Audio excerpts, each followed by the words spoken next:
If you see a man with a red notepad, you need to read this as a matter of life and death by Reddit user Born Beach. I don't know his name. I don't know his age. I don't know where he lives, and I certainly don't know how to find him. All I know is that he's dangerous, and he's on the move. I'm a government employee. I work in a research lab that develops experimental weaponry, primarily of biological variety. I don't want to say much more than that, as this is already a massive risk of exposing my identity. But I will say that I'm not exactly an intern. I've seen things. I've studied things. I've created things. I created him. Or better put, I recreated him. Confused? I don't blame you. If you're reading this, then you're well aware of the concept of legends and mythology. Things that feed our collective imaginations to grow more powerful, that live on our tongues as we utter their names and speak their stories, growing and evolving until they become a force of their own, unstoppable, unforgettable. The man with the nerd notepad is one of them. I'm not positive, but I think his legend began in an email chain from the late 90s. You know the type. Forward this to 20 people, and next hour or some asshole's gonna hack you to pieces with an axe. Except his went a little differently. In his, he would find his victim and draw them. Sometimes he would draw them drowning to death. Other times he would draw them wasting away in a hospital bed. And other times he would draw them being cut open and pulled apart. It was a coin toss of what version of the internet myth you encounter, but all of them had one thing in common. He would draw you, and you would die. The thing about the man, though, was that his sketches were thorough. It wasn't enough to simply make a stick figure labeled Sally and have the stick figure being impaled by a flagpole. No, in his sketches, Sally was a detailed work of art with immaculate shading and perfect lines. There were exceptions to the rule, of course. Wrinkles, makeup, long hair, short hair, things that would naturally change over the course of a lifetime. These never needed to be exact. As long as the core of the individual was on display, his nightmare worked its magic. As such, his sketches would take hours. Sometimes they would take days. It was only after he was finished his sketch and signed him with his messy initials that the death sentence would be triggered. When I received the assignment, I laughed. Give life to a legend, I remembered saying to my boss. You know, April Fool's was 6 months ago, right? She wasn't laughing, though. I remember the way she took a deep breath, straightened her blouse, and sat down in a chair across from me. Remember the steeple of her finger, the nervous twitch at the corner of her mouth, and the smell of cheap coffee gently steaming on the table between us. Fear, she said carefully, is a weapon more powerful than bullets and bombs. We need that right now. That was 6 years ago. I've grown since then, mentally and physically. So has the man. He started life in a test tube, shapeless and helpless. Before long, though, he was walking, talking, and after not much longer than that, he was killing. At first it was prisoners, people we'd pull from the black sites. We'd sit both of them in a lab, and we'd call that the Red Room. Prisoner chained, and the man behind a plexiglass divider. He'd draw them and they would die. Sometimes they'd catch fire. Other times they'd break out in hives, scratch their own skin bloody, and fillet themselves alive. Always, though, they would die. Needless to say, we didn't permit his notepad when experiments weren't running. In the time between, he'd sit alone in his cell, hunched over in the corner with his head down. I suppose I couldn't blame him. With only a thin mattress, a bowl to shit and piss in, and 2 meals a day, there wasn't much else for him to do. We kept 2 cameras pointed at him in front of the room, just in case, monitoring the man at all times. We even made sure to cycle the guards on the off chance he managed to coax one of them into becoming sympathetic. Hell, thanks to some clever genetic work on the part of my science team, he rarely even needed showers, so he was virtually always under lock and key.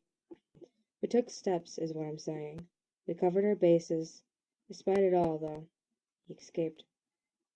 I got the call last week, and when my bosses broke the news, at first I called bullshit. It wasn't possible. Nobody escaped the facility. Hell, I remember the day it first opened, when I was still a young woman with stars and stripes in my eyes and fantasies of helping my country defeat the bad guys.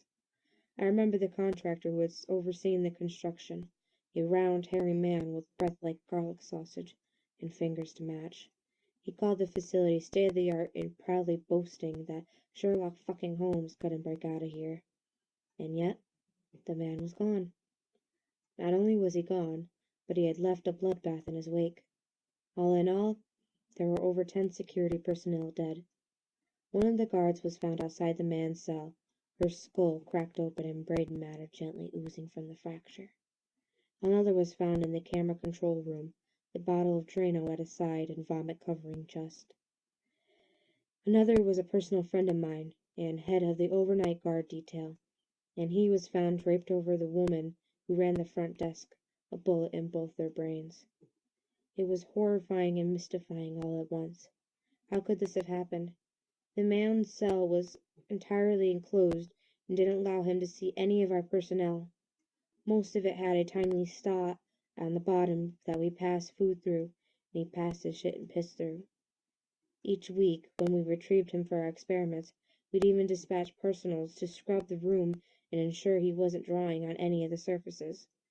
Of course, we tried consulting the camera footage, but the camera had been disabled during his escape. There was nothing. He was just gone. A few hours after the escape, I got a call from the IT department. They had been going back through old footage of the man, trying to determine if there was some hint of what was to come, something that might indicate exactly what had happened. They showed me the footage of the man in the cell, and it looked like the same routine I had seen 1,000 times before. He sat in the far corner with his head down, silently waiting for his next meal or bowel movement. There was a sound of a latch opening, followed by a woman's voice calling the man for supper, and then the covered food plate slid across the floor. The man shifted, getting up to retrieve the plate, and when he did, I saw it. A tapestry of red was written upon his flesh, detailed and intricate, markings covering his stomach that looked like he'd been carved by the edge of a fingernail. He quickly readjusted his shirt, taking care to tuck it in back into his waistband. My jaw dropped in stunned silence. "Can you play back the footage with his shirt up?" I said quietly. "But take a still capture and zoom in." The IT technician nodded and did so. That's when it all came together. The markings in the man's flesh were his escape plans, his sketch, each one of them immaculately carving of the facility's guard, each one of them a piece of the puzzle. One showed a guard unlocking the man's cell and then caving in her own skull with the heavy steel doors. Another had a guard disabling the cameras and then swallowing Drano cleaner. The last sketch was of the man I knew, the head of the nighttime guard detail. It pictured him shooting and killing 7 other guard personnel and then turning his sidearm on himself. There was also another sketch. I recognized that face as well, and my heart sank momentarily, before realizing the subject of this sketch was still alive. She was a secretary in our archives, a young woman who tragically lost her alarm in a traffic collision 2 months ago. She hadn't been back to work yet, but it pictured her burning down the archives and all the local research we had on the man, before walking into the flames herself. In the man's flesh, though, she had 2 arms. My mind turned and I realized how the man had pulled it all off. It was in the time between the experiments. It was during the walk we had taken to the Red Room. While he made his way along the corridors and changed, he catalogued faces, features. He stored them away in his memory, taking care to notice small details of their schedules. He'd grown up here, after all, spent years in the facility. He had plenty of time to grow familiar. At first my boss refused to believe it.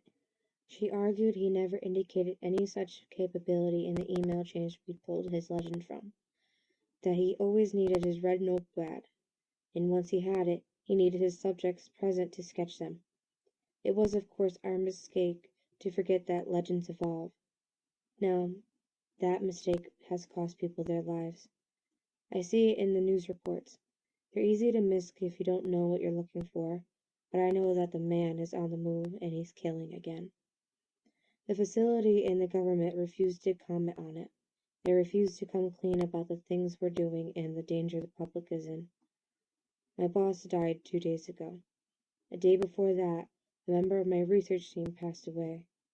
The day before that, the 2 other members died. I'd probably be dead myself if I hadn't seen the writing on the wall and taking one of my own fingers off. So now I'm taking matters in my own hands. I'm raising the alarm to you, the public. The man with the red notepad is out there. He may be sketching you. You might not even see him doing it. Maybe he'll just say hello to you in passing. Maybe he'll just take a memory. But if you do catch somebody looking at you a little too carefully, or glancing your way before putting pen to paper, then it's time to run. It's time to run and maybe leave a finger behind for good measure. Thank you all so much for listening today. Thank you again to Bourne Beach for letting me read your story again. It was a great story, and I hope you all enjoyed it as much as I did. I hope you guys have a great day, and I'll see you guys in the next video. Bye.